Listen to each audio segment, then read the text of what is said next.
Hi, I'm Jack, and this is Jack's Vintage Moto Videos.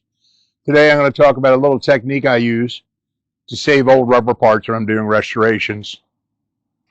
These are rubber pieces here that came out of a battery box. They're pretty crusty. They may or may not be useful. I'm not sure if I'm going to be able to save them or not, but I will give it a try. What I do first is I toss them into some soapy water, and I let them sit in soapy water with a high concentration of degreaser, like Dove is a very good brand soap I use. I let them sit in there for a day or two and soak good, and then I take them out and I rinse them. Next, I take a small container like this, I drop the parts in there, then I spray it full of silicone. This is 100% silicone.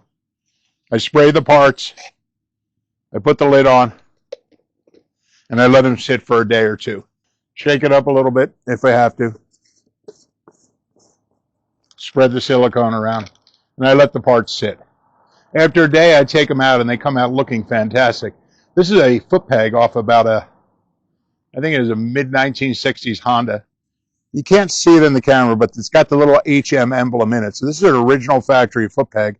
It's soaked in the water first, and then I cleaned it, and it's soaked in silicone. This thing looks fantastic, and it's all ready to go back on a bike.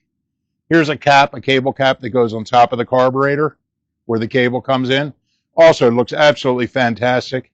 This is a tie that goes into the top half of the carburetors on a CB450. Anyway, these were all cleaned in water like this, soapy water, sit for a day or two. Then they were put into the silicone, tossed around in silicone, and allowed to sit in there for another day. And when they come out, man, this stuff looks fantastic.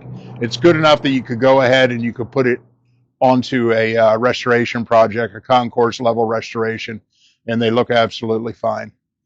Anyway, it's Jack's Vintage Moto Videos. Subscribe if you can. I appreciate you looking. Have a good day.